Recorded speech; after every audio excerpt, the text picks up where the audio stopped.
This is a simple pea patch.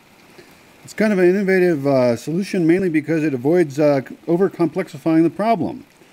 Poo and pee are very different problems. Pee is very easy to deal with. It's already clean and it can flow to somewhere else.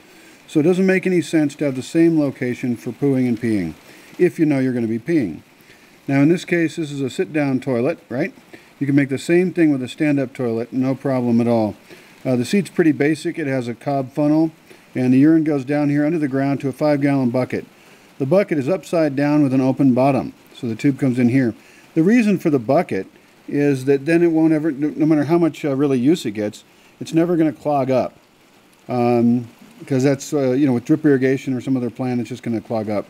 The pee then comes out here. This is below ground, right? This is the surface of the ground. Comes out here into this dirt. To start it, I would recommend we dig down probably a meter or maybe even 2, and quite a bit away from the bucket. We dig that whole area out, and then we fill it with richer dirt. In my case, Tierra de Encino, which is composted oak leaves.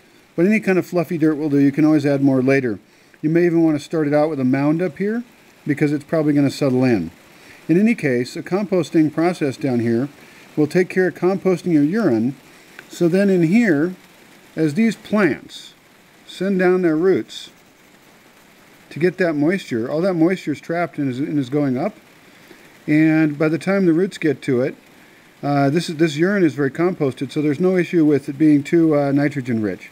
Perhaps over time we'd see problems with salts, but we can also move the tube around and potentially see, like, if we had a composting, if we had a urinal here, and a person walks in, this is a bird's eye view. Somebody walks in and they sit here. This is the tube that comes out.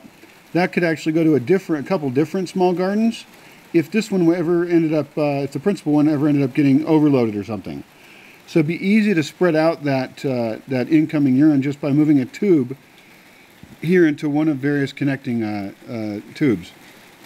I don't know if that'll really be necessary. I think it's best to just start with one little garden spot and then see what happens.